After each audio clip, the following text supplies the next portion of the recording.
For today's video mga lods, ito na nga po pala yung full video guide kung paano natin ginawa yung ating scallop design na may rose fold sa bawat gilid. Umpisahan na natin to. Tara. Bali, una lang natin gagawin mga lods, magagawa lang muna tayo ng runway na knife pleats. Yan dito nga nag-space ako at least mga 6 inches. Yan. Tapos babalik ko lang siya ng 2 inches. Para magkaroon tayo ng simpleng pleats mga idol. Dire-diretso lang papunta doon. Space lang ulit mga 6 inches.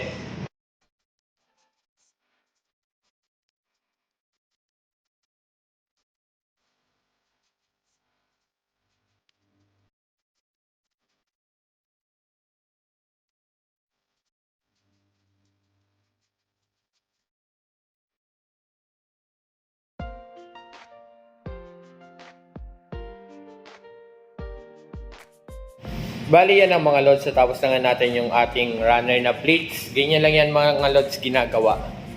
Binabalik nyo lang siya mga idol, tapos space lang kayo ng 2 inches, hatakin nyo ulit pabalik dito, pin, balik sa 2 inches, tapos balik. Kaya lang siya ginagawa. Yan, next natin gagawa na tayo ng scallop design. Bali dito ngayon naggawa na ako, naglagay na ako ng thumbtacks at nilagyan ko ng tie wire mga idol. Yan. Naglagay na rin ako dito sa kabilang dulo at saka dun sa kabilang dulong yon. May abang na ako. Sunod natin gagawin ganito. Balito na yung cloth natin mga lods. Binukan na natin yan ng buo. Tapos ipofold lang natin yan ng ganito. Fold nyo lang siya sa kamay nyo ng ganito. Or mas maganda kung may maghahawak ng isang dulo para napofold nyo siya ng maayos. Kung nahirapan kayo mag-fold ng ganito, pwede nyo gawin, ito. Yan. Ito yung cloth nyo. Ipin muna natin yung kabilang dulo rito. Yan. Pin. Tapos ito yung dulo ng cloth. Fold nyo lang siya. At least mga 2 inches. Yan. Fold lang natin mga lods. Yan, ganito lang. Yan. Kung nahihirapan kayo ng ganong pagpo-fold, tutupi lang natin ng ganito.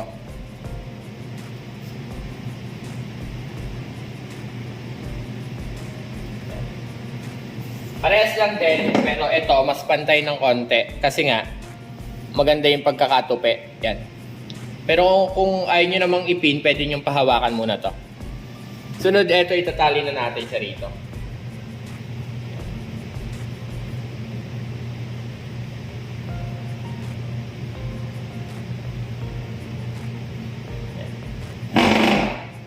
After nyo matali, fold lang ulit tayo. Ganun lang ulit pag sasama-samahin nyo lang sa kamay nyo.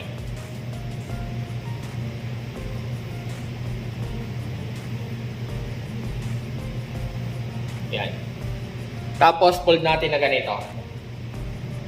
At least nasa 5 inches or 6 inches, depende sa inyo kung anong gusto nyo haba. Paglaki ng pleats na naka-fold, paglaki ng flower fold design mga ito. Tapos tatali lang natin.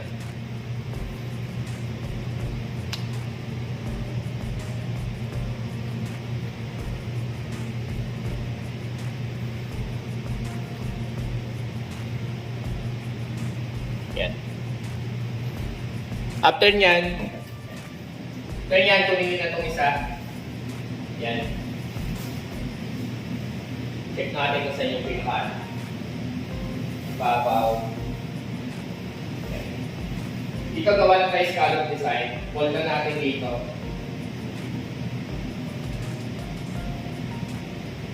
Tapos dito na sa kamay.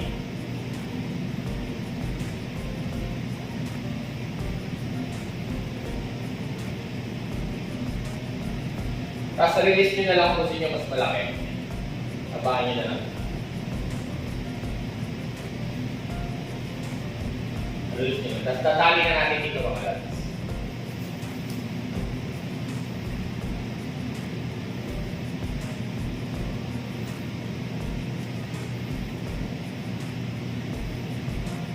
Tapos dito ayusin nyo na lang yung pinaka-scallop design natin.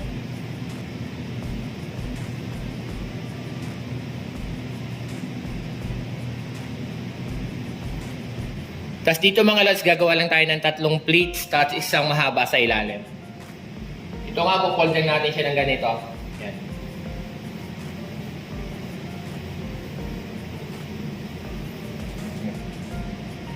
Tupi.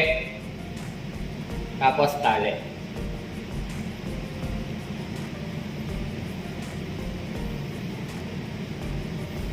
Tapos dalawa pa.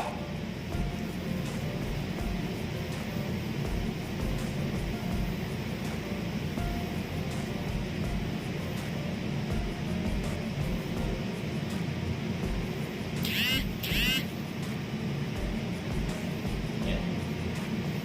Tapos gagawa muna tayo ng isang mahaba.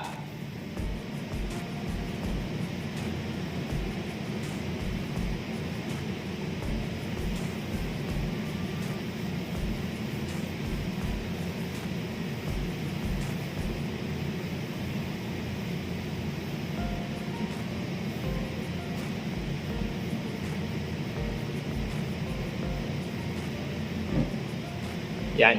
Ito mga lots yan. At least siguro nasa ano to, 15 inches mga lots. Isang ruler at kalahati. Yan. Fold lang natin dito. Tapos sasama natin siya sa tali. Ito yung tali kanina. Ikot lang natin.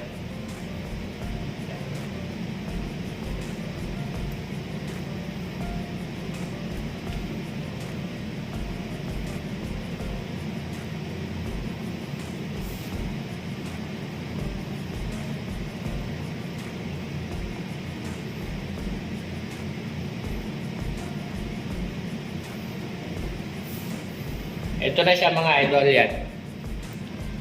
Tapos dito nga nagdagdag ako ng panali mga lods kasi maiksi yung tali natin. Sunod yung mga lods yan, after nyo makagawa ng dalawa, tapos isa rito, huwag lang ulit tayo ng ganito.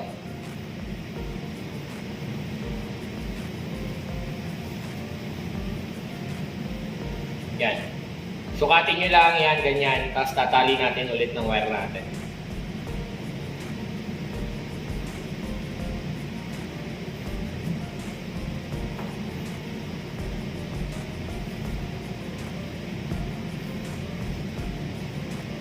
Tapos natali na natin siya sa tampax natin. Para di siya makalas.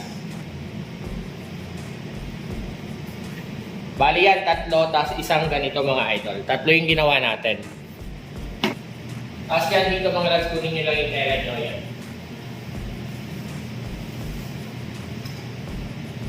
Nagawa na tayo scallop. Hold nyo lang siya rito.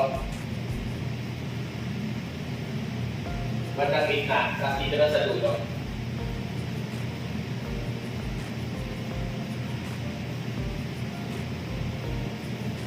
Tapos release. Nasa sa inyo kung gano'ng kababa mga idol yung release nyo nito.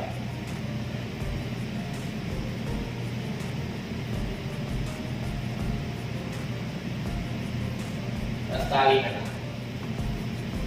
Bali yan na siya mga lods, yan. Scallop design natin. Tapos tatali ulit natin ganon. 3 lang ulit gagawin natin. Dito mga lods, gagawa muna ako ng isang malaki. Yan. Fold ko lang.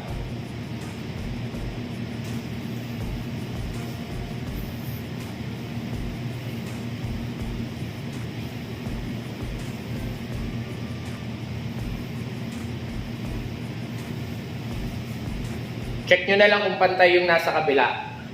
Kung pantay sila nito. Tapos yan, tatali na natin.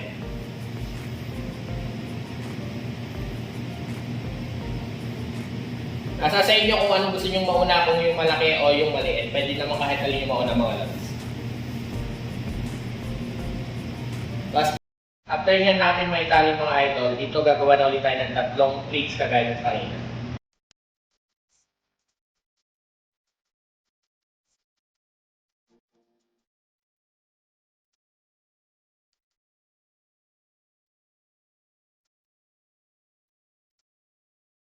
Tapos dito naman tayo. Yan. Kaya kanina, fold lang natin ulit.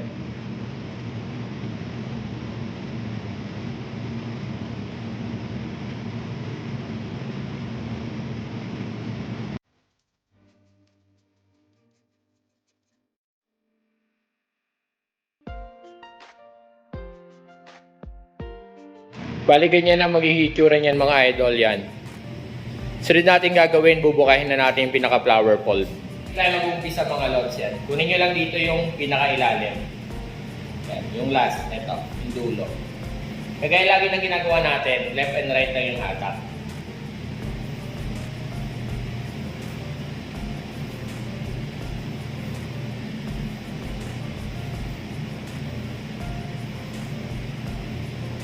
Yan.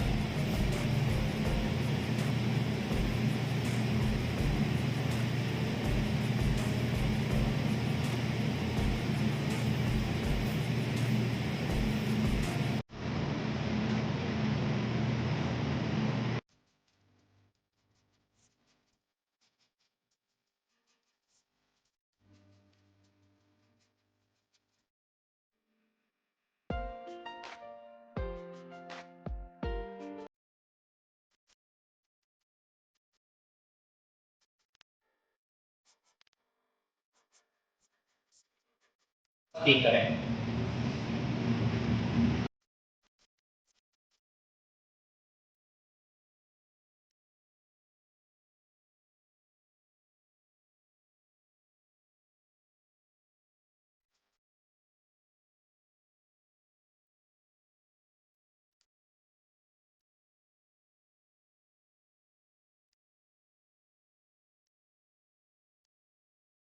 At bali ito na siya mga lods, yung ating scallop design na may flower fold sa gilid.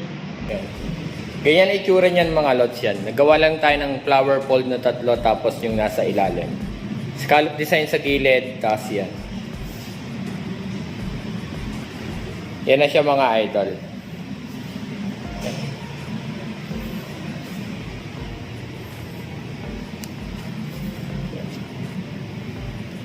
Ang tela ko pala na gamit dito mga lods sa red is nasa 8 yards mga idol. Yan, sobra na po yung 8 yards. Tapos yung cloth sa baba na white is nasa 7 yards lang po mga idol yan.